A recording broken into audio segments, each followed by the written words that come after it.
Okay, so starting with our series, week 8 na tayo, and ano yung pag-uusapan? Gentleness. So, sino dito, tignan nyo, pansinin nyo, sa lahat ng mga fruits of the Spirit, ano dyan ang hindi masyado nabibigyan ng pansin? Yung gentleness. Naririnig nyo ba yan? Bihira, di ba? At saka parang yung pagkakaintindi natin sa gentleness is some way, somehow, parang feeling natin it's about niceness. So parang, si Christian, gentle kasi nice.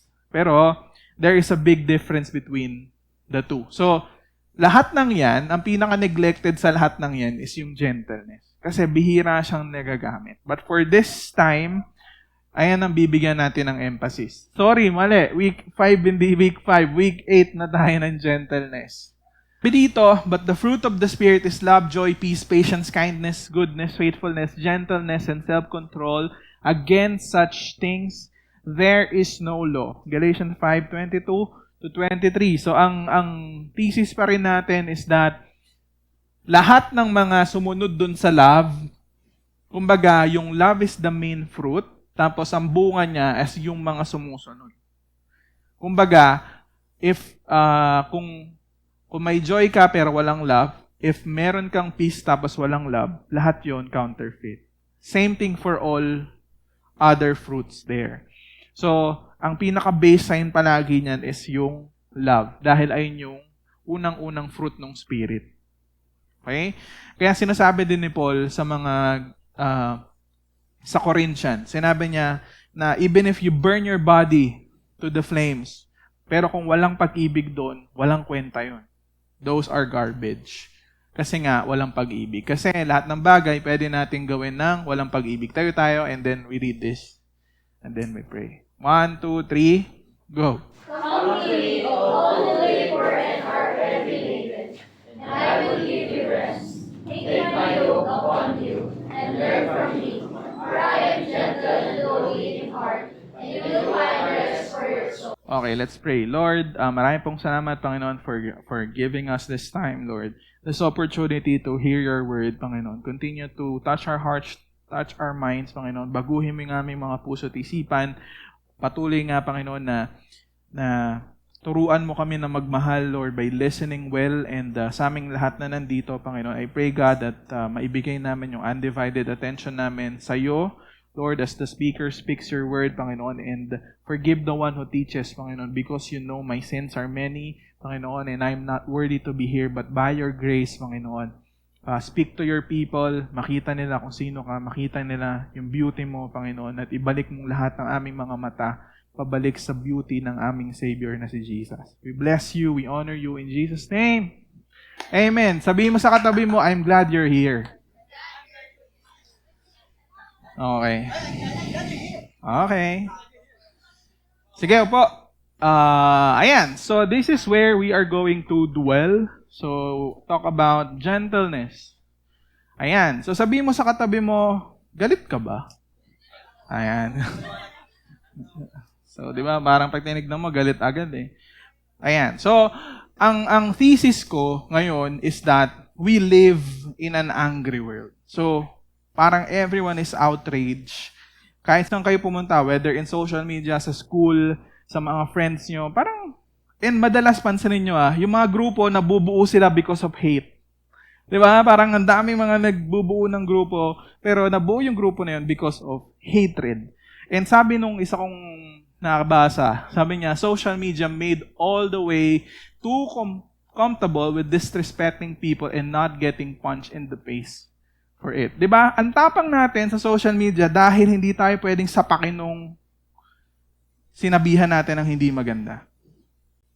And maraming mga tao, yung mga keyboard warrior na matapang. Saan? Sa social media. Anong gagawin? Maggagawa ng troll account, tapos magko-comment kung saan-saan dahil hindi nga sila natitrace. Pero depende na lang 'yun. Pero pag natsambahan ka na yung pinagkomentan mo, merong nakakapag-trace, may IT. Possible matrace ka.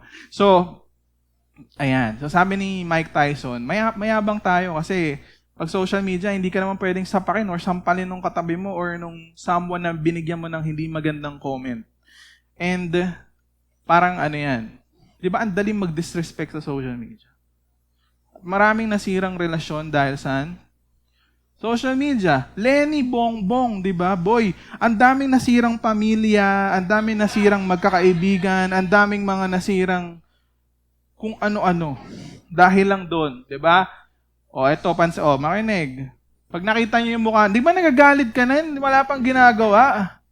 Di ba? Wala pang tapos di mo alam kung sino yan. You go to social media, pag nakita mo yung mukha nito, nagagalit ka na kaagad. Wala pa siyang ginagawa sa'yo. Pero everyone is outraged dahil dito sa tao na to. Sino yan? Nanay ni Dora. Next. Di ba? Ayan pa. Di ba? Nahuli ka na, nag-selfie pa kayo. Di ba? Parang what a very good justice system sa Pilipinas. Di ba? May paganyan pa siyang selfie. Di ba? Mikindat pa. Syempre, yung paborito ko. Joke lang. Pag nakita mo, di ba galit na galit ka na kaagad? Wala pa siyang ginagawa sa'yo. It's because of social media. Dahil lagi mo nakikita. Makinig kayo. Can you imagine? Walang social media. Do you think you will be outraged to this person? Maybe. Pag may narinig ka. Pero kung taga-liblib ka, yung as in walang signal doon, ang kasama mo lang tubig at saka yung walang kuryente, do you think you will be outraged? Hindi. Because ang ginagawa ng social media sa atin is that ini-enable niya tayo sa mga data na hindi talaga reserved for human being. Can you imagine yung data na nakukuha natin every single day, every time we open Facebook? Ang dami nating data na nakukuha. And alam nyo ba na isa yan sa mga biggest problem ngayon? Sa mga companies, alam nyo ba na data isa sa pinaka-powerful na tool na meron ngayon? Kaya maraming mga data analyst. Maraming mga data analyst, basta kung ano-ano mga data na skills, tsaka expertise. Ngayon, kasi nga, sobrang big ng data, about data. Sorry. May nakalimutan akong sabihin, guys. I need you to listen, kasi yung PowerPoint ko, may mga YL logo sa gilid. So, ang goal natin is bibilangin nyo yan. Tapos, ang gagawin, pag natapos na ako, magsasend kayo sa akin personal, sa akin na diretso message sa akin, kung ilan yung logo. Kung sino yung una na makapag-send sa akin na tama, siya yung mananalo. Okay? One na yan. Sige.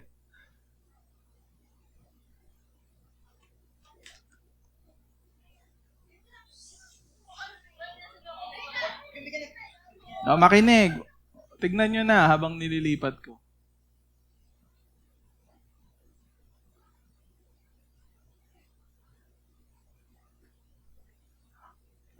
Ito ang paborito ko eh. Yan. Diba? Pag nakita mo, galit agad, boss! Diba? Boss! Diba? Sabi niya, nung kinain niya yung nung nakinain niya yung corned beef ba yun, tapos sabi niya, pare, sabi, ginaganaan ako, suntukan na lang tayo. Sabi niya. Yan. And alam nyo ba na merong isang problem before na yung Facebook, nung nag-i-start pa lang sila, wala pa yung like button na yan. Tapos, ang theory nila, kapag ginawa nila yung like button, people will start to, parang mas magiging engaged, ganyan. Pero, ang nangyari, instead na maging maganda yung dulot nitong like button na yan, naging way siya for hatred. Tsaka competition. Pansin niyo ba? Paramihan na ng likes. At alam niyo ba na marami nag-suicide dahil dyan sa like button? Can you imagine, just because of a like button, someone else will die because of it? And, ayan, hindi alam ng mga developers na ganun pala yung kayang gawin niyang like button na yan. Sabi nung isang nakita ko sa website, the internet is the single best and worst thing that has ever happened to humanity. 'Di ba? Internet is the best and worst. Kasi meron siyang bagay na binibigay sa atin na nagbe-benefit sa ating lahat, but at the same time, meron siyang bagay na ibinibigay sa atin that can, alam mo yun, can destroy someone else's life. Social media outrage and activists are selective. They bash, cancel, and fight whom they hate, but protest whom they like. It is not about right or wrong. Pansin nyo ba? Akala natin it's about being right or being wrong, but it's not.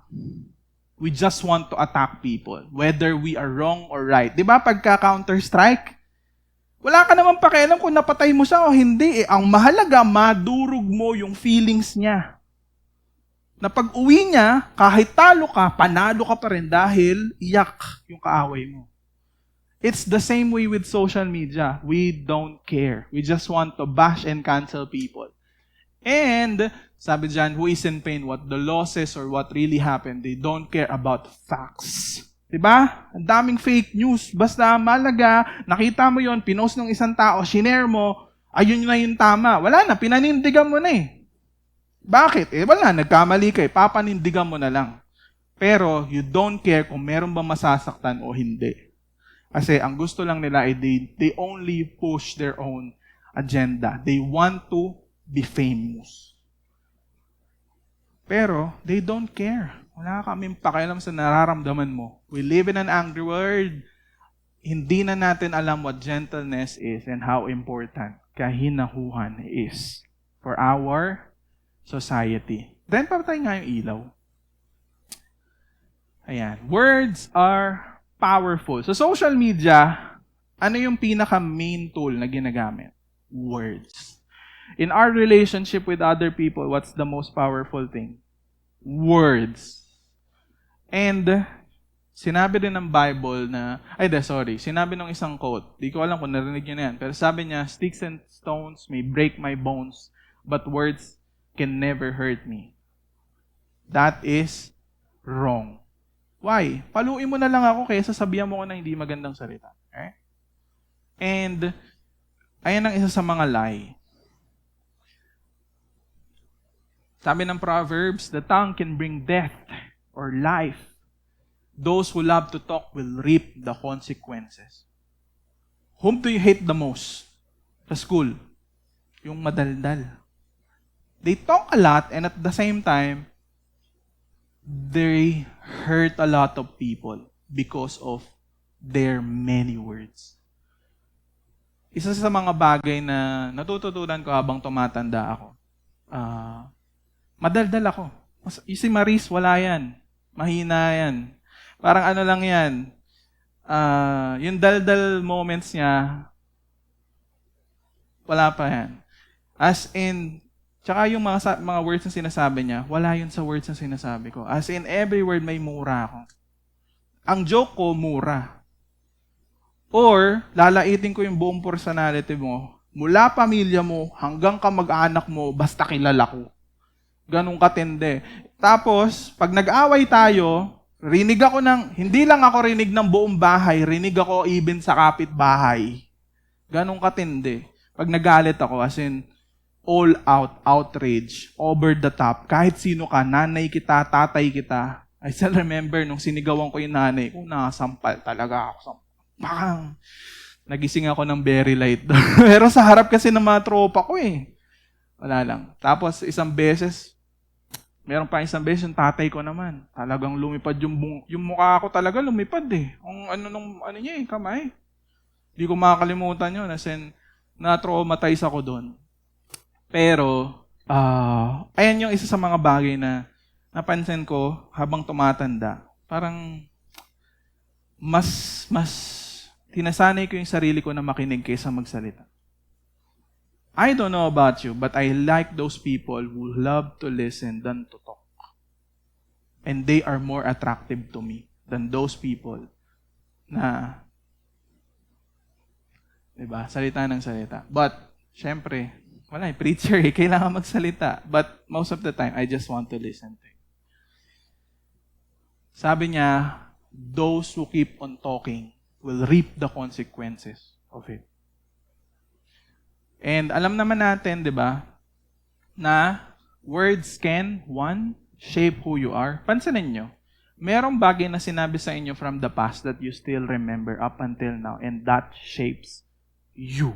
Kung sino ka ngayon, it's because of the words that was being sent to you nung bata ka, na dala-dala mo hanggang ngayon. Dahil lang dun sa words na yun, pwedeng sinabihan ka na nanay mo na ikaw ang pinakapangit na tao sa mundo. Pero hanggang ngayon, tumatatak pa rin sa isip mo.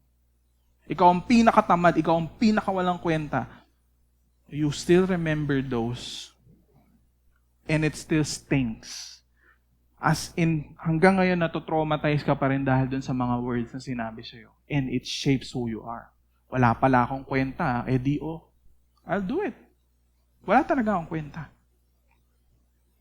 But some of us, maybe maganda yung household natin, we heard good words like, ang ganda mo. You dress well. Alam mo, nakakuha ka ng mga gandang words. But most of us, lahat tayo nakareceive ng hindi magandang salita.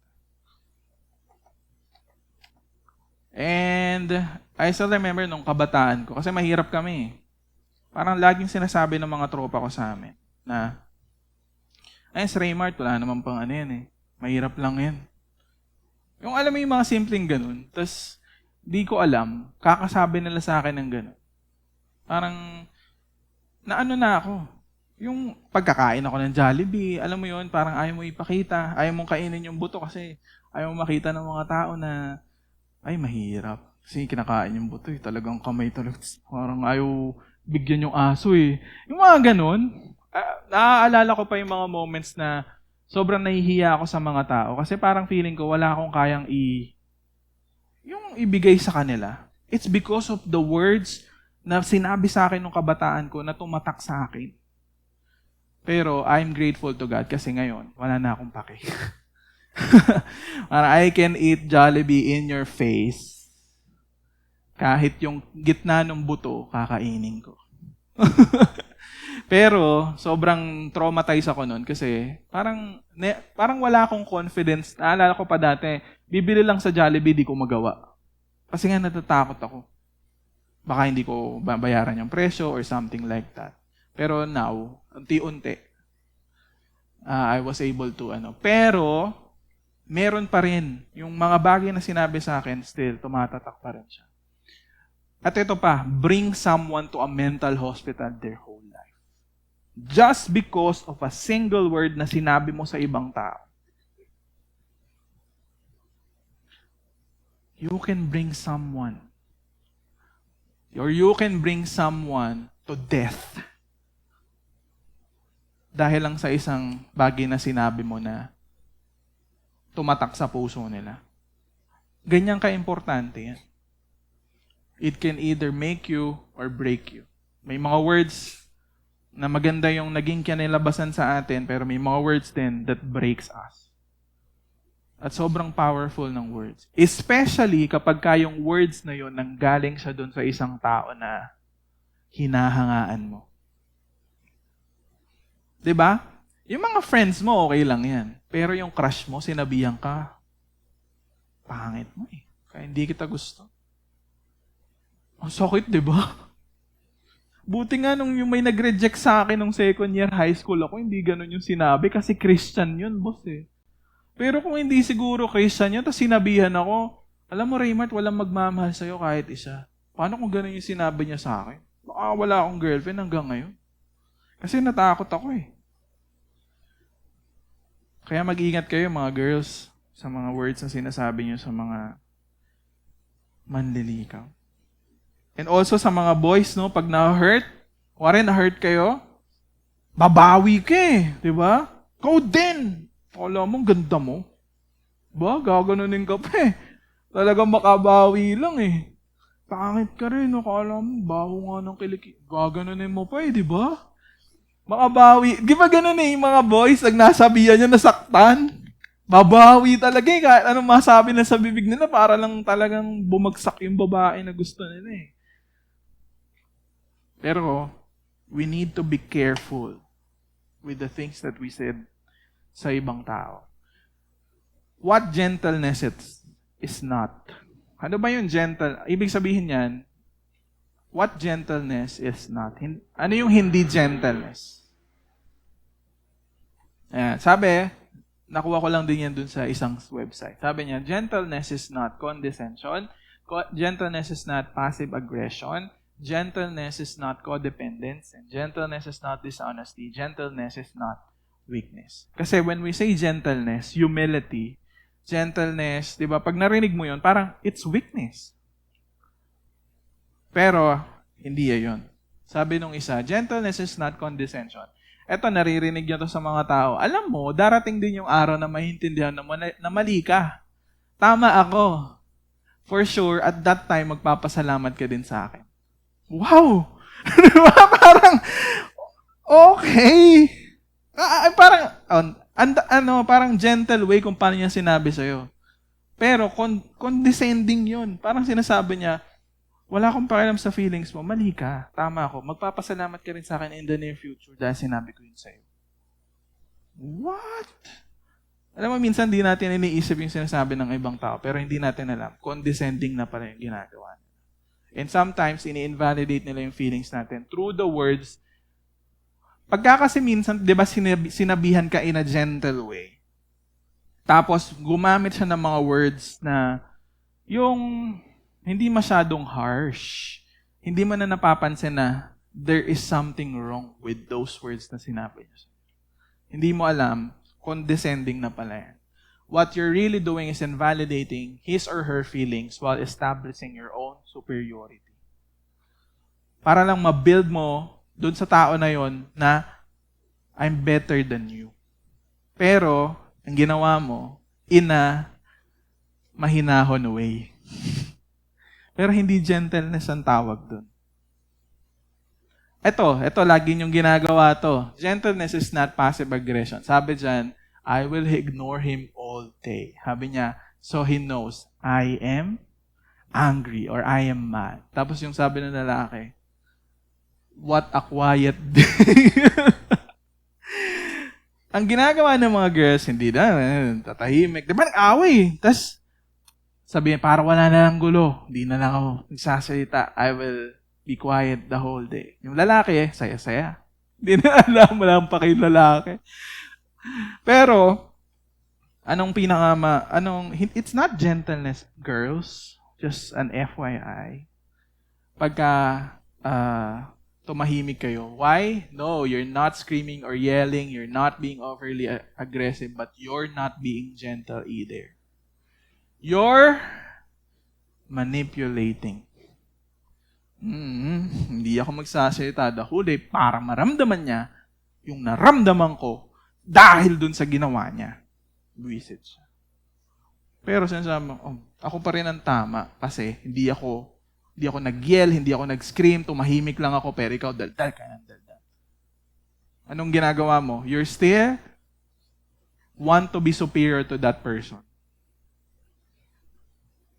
Ayan. Gentleness is not codependence. Ito, yung mga people pleasers sa atin. When he asks you if you came, but you don't want to hurt his feelings. Diba? May mga kaibigan kayo, ayaw niyong i-hurt yung feelings nila. Ano sasabihin mo? Yes, pumunta ako. Di lang tayo nakita. Pero ang totoo, di ka naman talaga pumunta. Anong ginagawa mo?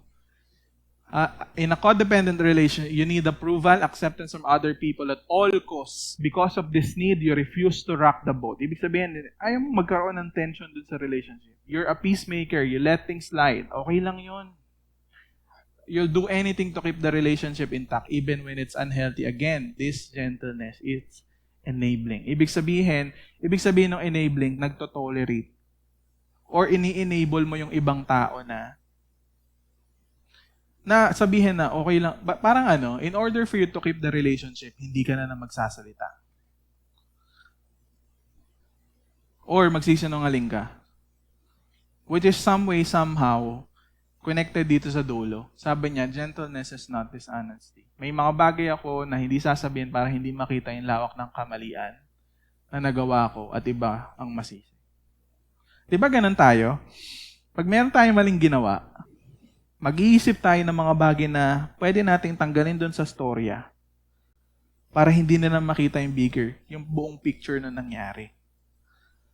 Pero it's not gentleness, it's dishonesty. At anong ginagawa dyan? There are times when dishonesty seems the loving thing to do. Di ba ganun ginagawa natin eh?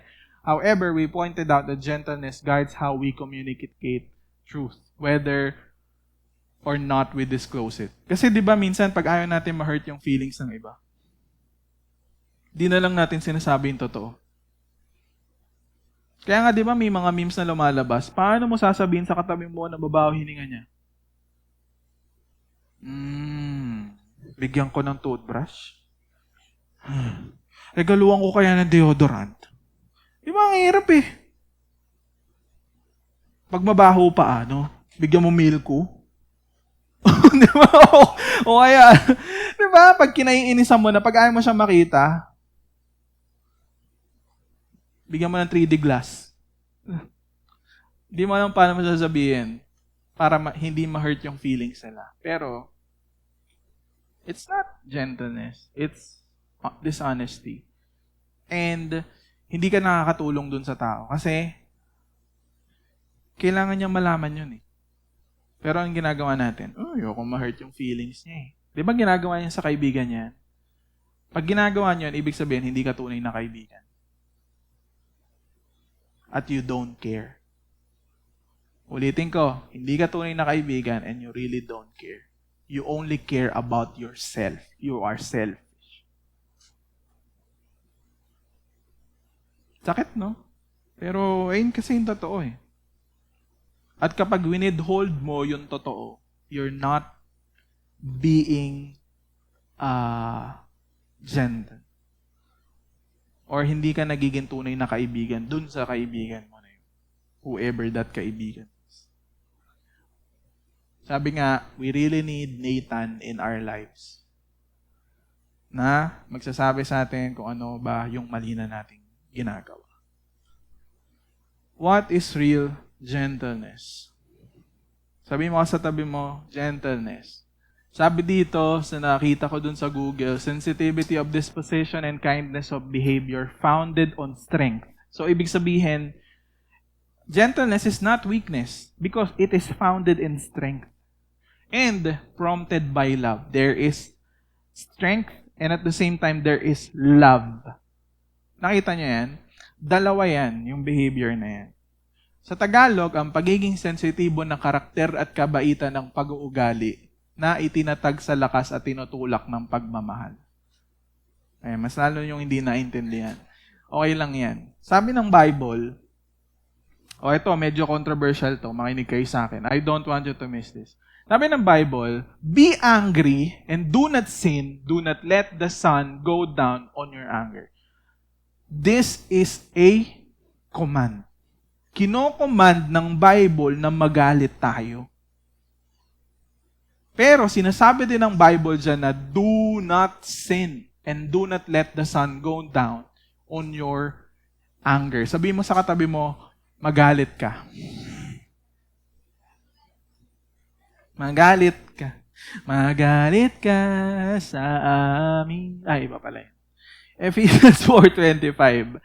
So yan. Sabi dito, sabi dyan, be angry. So there is a question.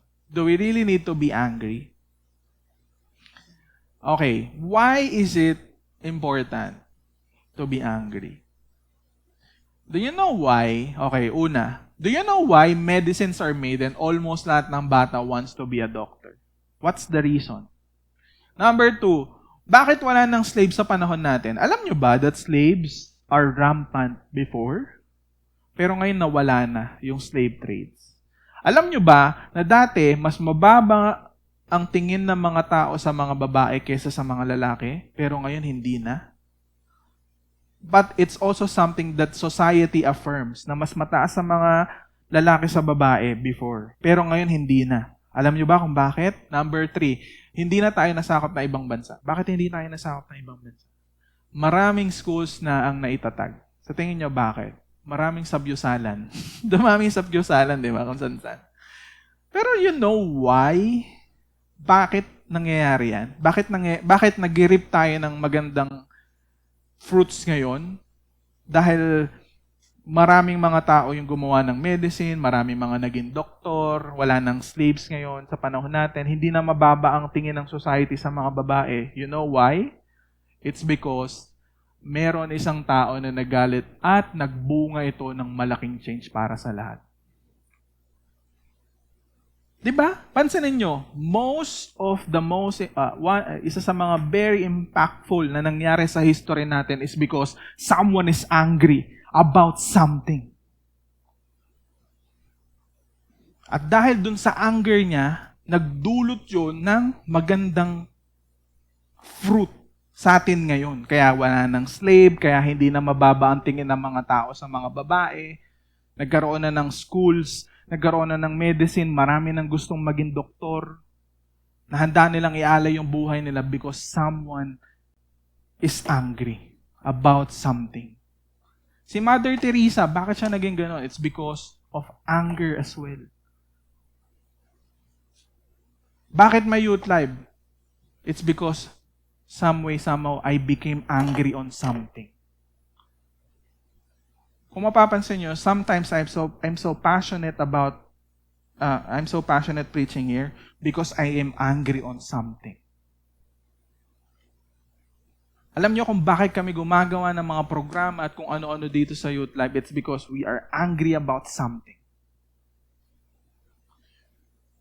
And maraming mga changes na nangyari because of anger.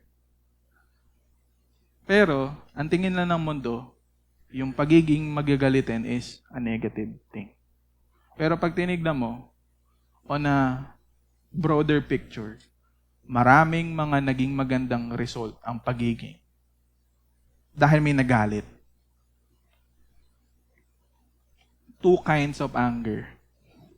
May dalawa daw klase ng anger. Yung isa, gawa sa beep. Joke. Joke lang. Anger that attacks people. 'Di ba? May mga nagalit dahil gusto nilang atakihin yung ibang tao. And ang resulta lang nun is attacking people doesn't solve anything. Pinapalala lang nito ang division, hatred, outrage at pagdami ng kaso ng murder sa mundo natin. Merong anger na bunga lang dahil gusto mong atakihin yung ibang tao. Pero there is this what we call righteous anger that attacks a problem. Why there is a lot of medicine? Because marami nagalit sa cancer, marami nagalit sa kung ano-anong sakit. Bakit nawala na yung trades? Dahil may nagalit doon sa problema na yun. Bakit may mga churches? Kasi meron silang nakita na kinagalit nila. Bakit may youth life? Because we are angry seeing youth. Sinisira nila yung buhay nila nang hindi nila kilala ang Diyos. It's because we are angry about something. Alam nyo, ayun din, prayer ko din yan sa inyo. That you be angry about something. Kapag walang umaattend dito, I hope you are angry because, alam niyo yun, you are angry about it. Hindi tayo natutuwa na walang umaattend ng youth life. Na hindi sa atin okay yung ganun. Kapag lagi kang late, diba, hindi rin okay yun. There is something wrong. Hindi okay na, I hope na tayo, maging ganit tayo na hindi okay yung uma-absent lang tayo. It's not okay. Diba? Anong sinabi ni Pastor Rodel? Yung pag-attend mo is a big encouragement to other people. At yung hindi mo pag-attend can be something na pwede magpabagsak dito sa institution na to or dito sa church na to. It's very important. Lahat ng bagay na ginagawa natin, whether malaki or maliit, are very big things na pwedeng mag-reap ng consequences. Either maganda or hindi maganda. And ang goal natin sa youth life is to attack the problem. Diba? Paano natin ginagawa yun? Sabi ni Scott Sauls, Niceness doesn't confront anything. Gentleness is not equal to niceness. Bakit? Yung niceness doesn't confront anything. Kaya nga hindi nakakatulong yan yung mga nice na friends mo. Na lagi ka lang ina-affirm pero hindi sinasabi sa'yo na, uy, masyado na matigas ang bungo mo. Kailan nyo huling narinig yan? Or you're being disobedient. Ang tigas na ng mukha mo, hindi mo ba alam? Kailan nyo huling narinig yun? Maybe you don't have real friends.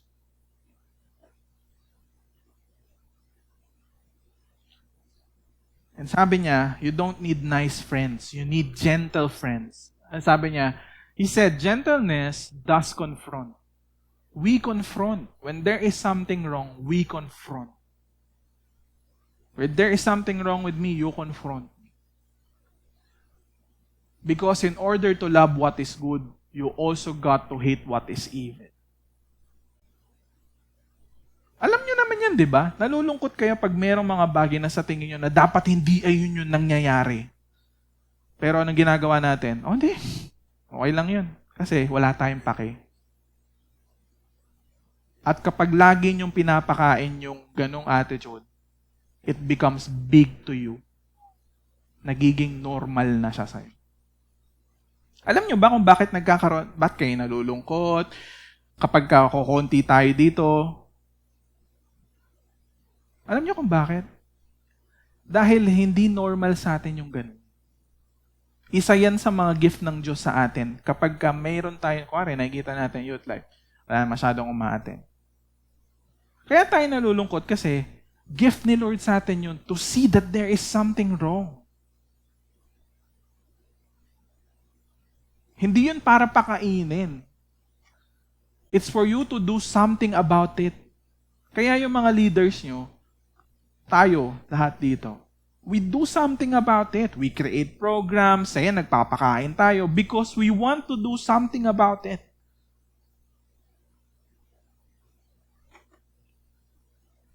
At hindi natin dapat hinahayaan na ganun lang. Okay na yun, busy ako eh. Lahat tayo busy. Lahat tayo may ginagawa. May kanya-kanya tayong stages sa buhay. Pero tandaan nyo, ang pinakamahalagang bagay na ginagawa natin is always for other people and not for yourself. At hindi ka mag-grow bilang tao kapag hindi mo natutunan na ibigay yung buhay mo sa iba. Ang goal natin sa Youth Life is matutunan nating ibigay yung buhay natin sa ibang tao. Your life for others. Kasi, kung gusto mo talaga maging masaya, that's the only way to do. To see the needs of others and not only your own needs. Sabi niya, what is evil, what is good, you've also got to hate what is evil. To hate what is evil means to fight it. Sabi niya, Christianity, when it sees what's wrong with the world, especially when human beings are being hurt and injured, stand up to the bully and it comes to the defense of the vulnerable and of the weak. Ito, I hope nakikita nyo to. When you go to your classrooms, nakikita nyo yung mga friends nyo, yung mga classmates nyo, they are experiencing a lot of pain, suffering sa pamilya nila, sa mga kaibigan nila, and all of those things. And I hope nakikita nyo yun. And I hope it's something that gives you urgency to invite them here to hear the message of the gospel.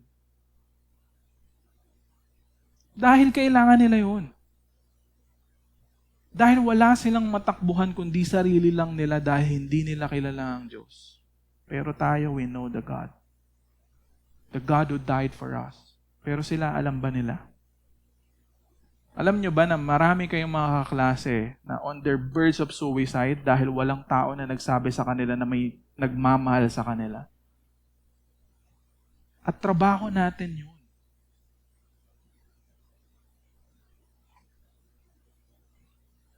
Na tayo mismo yung mga agent ng Diyos upang iparana sa maibang tao yung pag-ibig ng Diyos sa kanila.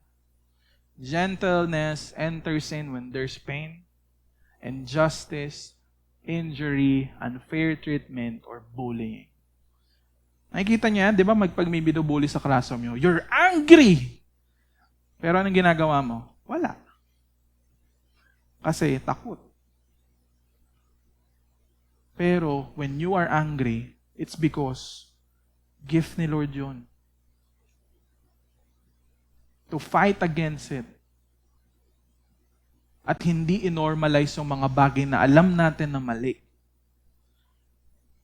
Diba? Marami nang na-normalize sa atin. Alam niyo ano? Cheating. Hindi na natin nakikita ang mali yun. Pero alam natin na hindi tama yun. Pero, nano-normalize. Kasi pag nag-cheat ka, you're being unfair. You're not being fair.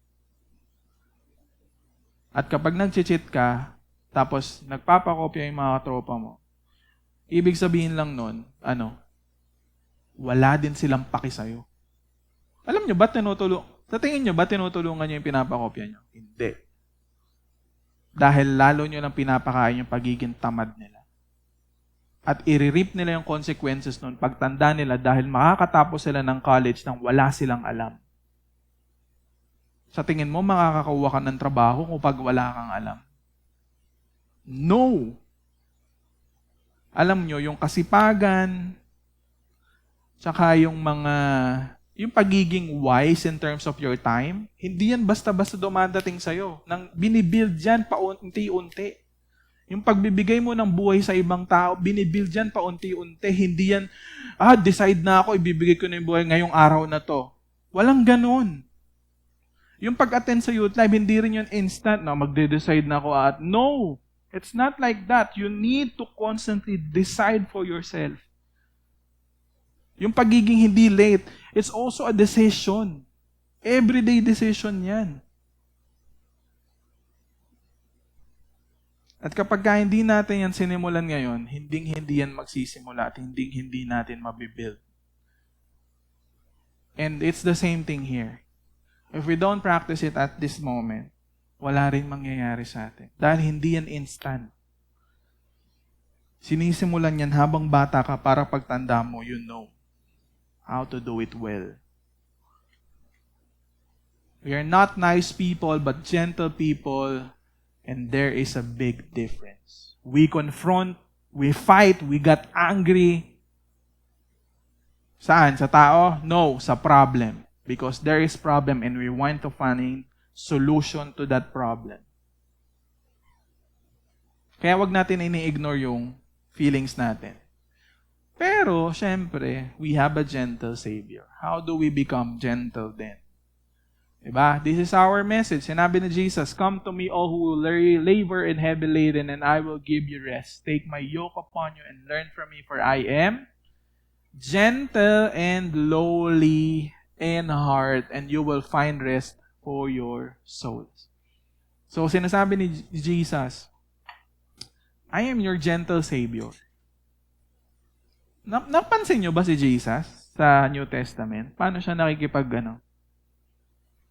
When it comes to the tax collector, to the sinners, to those prostitute, sobrang gentle niya. Pero pag nandun na siya sa mga Pariseo, sa mga Sadducees, at yung mga nagde-destroy doon sa mga tax collectors and Pharisees, sobrang firm niya. Napansin niyo ba yon? When he is with sinners, he is like a lamb. Pero when he is with those people na sumisira sa society, he is a lion. Napansin niyo ba? Ang sabi niya sa mga leaders, "You brood of vipers." Pinapatungan nyo ng pabigat ng mga tao na to para sa sarili nyong kapakanan. At makikita mo na sobrang nagagalit siya. Pag binasa nyo yung New Testament, maraming beses kayo makikita nyo si Jesus na galit siya. It is not because he is attacking the people. He is attacking the problem na dumi-destroy sa tao. Ayun yung difference. Si Jesus, hindi siya galit dun sa tao. He attacks the problem kasi ayun yung sumisira sa tao.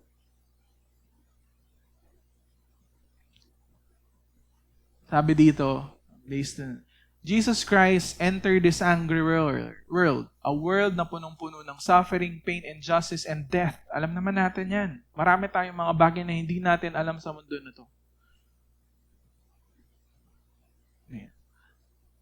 He gets angry to the problems of this world and ultimately namatay siya so that He can save us without destroying us dahil siyang madedestroy for us to the end, to end evil and suffering. Alam niya ba ginawa niya? To end evil and suffering, para magkaroon ng hope yung mga tao na nanampalataya sa Kanya, He needs to die. Why? So that in the future, sa second coming niya, i-end niya na totally yung evil and suffering sa mundo na. Paano niya tinalo si Satan? He died on the cross to defeat Satan. And one day, pagbalik niya, He will end totally yung evil and suffering ng mundo na to. Dahil i-restore back niya sa original plan or sa original place lahat ng nasira ng kasalanan.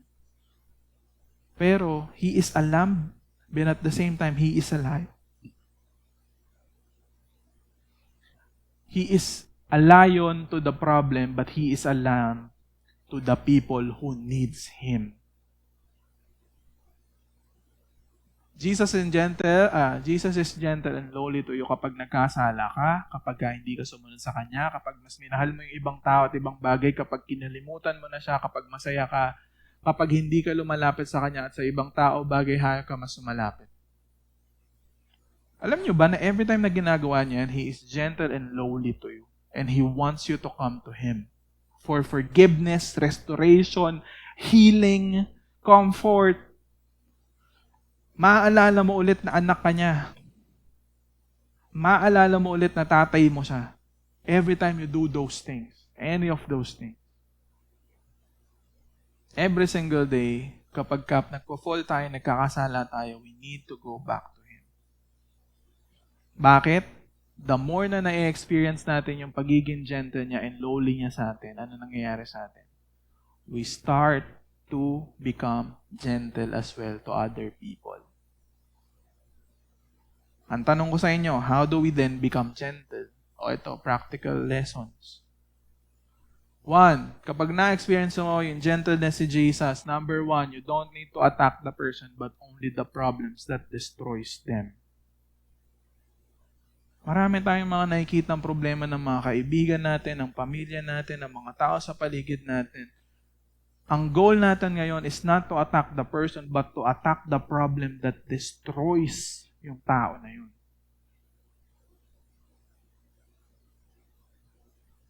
Yung mga leaders nyo na hindi nyo na nakikita dito. Anong ginagawa natin? Sometimes we attack the person, not the problem.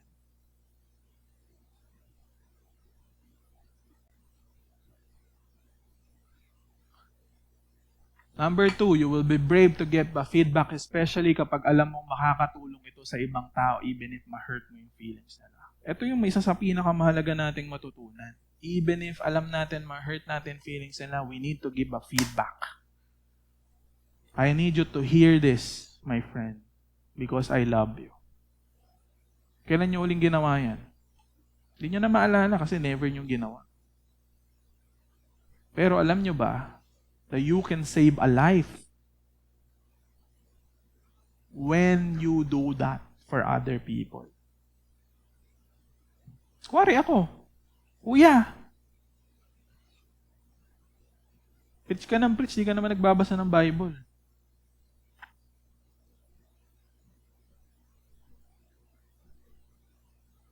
Diba? Kunwari, Kuya Edren. Lapitan mo si Kuya Edren. Kuya Edren, tugtog ka ng tugtog dyan. Babasa ka bang Bible? Naaalala niya, oo nga. Kanta ka ng kanta, nagde-devotion ka ba? Baka hindi ka nagde-devotion. Leader ka ng church, pero ikaw pa rin yung late lagi. Do you remember someone telling you that? No! Bakit? Wala tayong pake.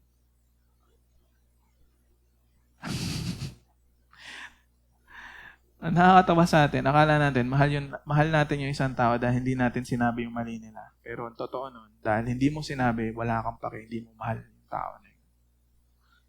O, practical steps. No need to be shy to start a conversation to resolve a specific problem dahil naintindihan mo na resolving a problem can make a big impact sa buhay ng ibang tao. Start a conversation. Don't be shy.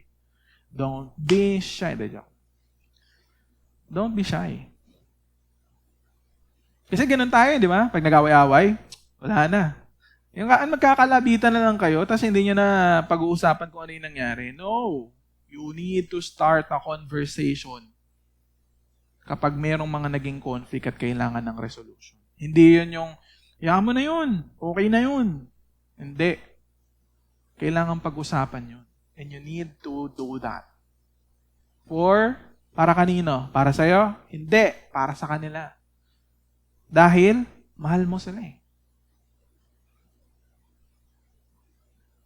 Kaya pansinin nyo, pag meron kayong kasalanan, pag meron kayong ayaw, tapos paulit-ulit na nangyari, napansin nyo? Alam nyo ba kung ba't paulit-ulit nangyari yun? Because God is telling you something. You need to change that. Kaya paulit-ulit na nangyayari yun.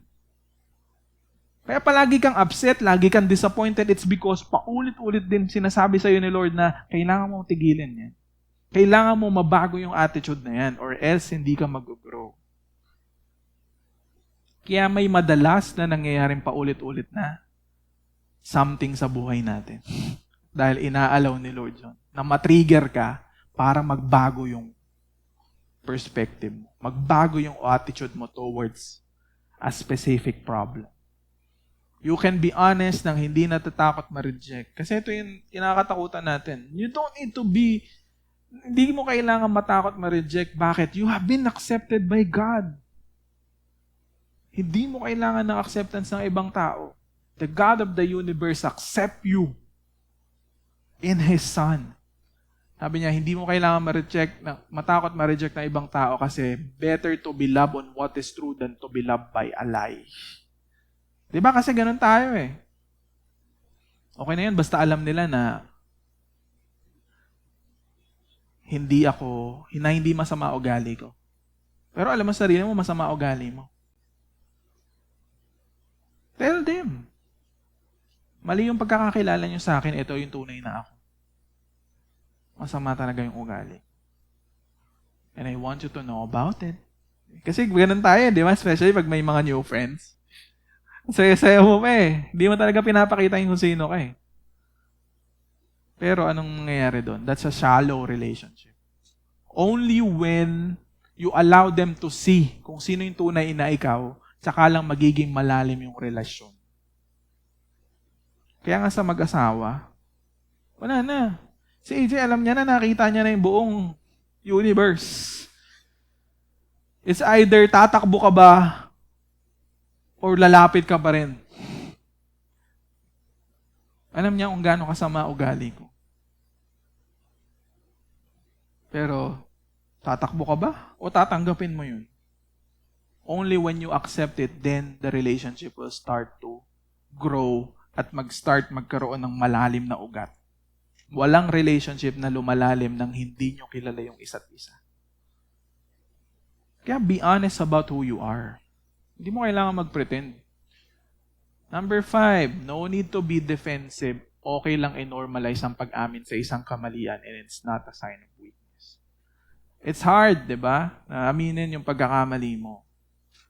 Pero, okay lang i-normalize na umamin sa isang pagkakamali.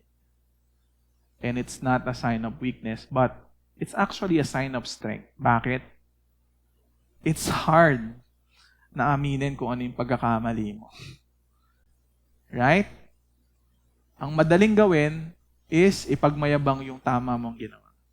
Pero, yung i-normalize, na sabihin sa ibang tao yung kamalian mo is very, very hard. Sorry. Okay lang magalit sa bagay na alam mong mali, especially when there is bullying, injustice, and suffering. Be brave to do something about it. Kanina, di ba sabi ko, okay lang magalit, especially when there is something wrong. And we need to do something about it. Ito pa, last tip. I-normalize natin yung pagsabi ng words na, I like you. Alam mo, gusto kitang kaibigan. Kasi, dot, dot, dot, dot.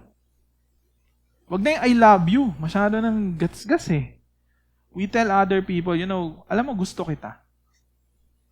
I like how you dress. I like how you smile. And I want to be around you most of the time. Let's start normalizing saying good things to other people. Let's use our words to build them up, to encourage them, kamustahin sila. And sometimes, kapag kailangan na nating sabihin yung mga mahihirap na salita, we need to be prepared.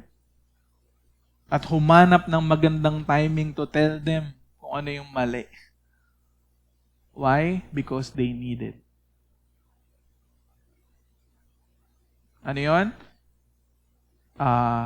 Sabihin yung magagandang bagay sa ibang tao, especially in moments na kailangan nila or hindi nila kailangan. Pangalawa, make sure to say the hard words to them kapag alam natin na meron na silang bagay na maling ginagawa. At humanap tayo ng magandang opportunity to tell them about those things.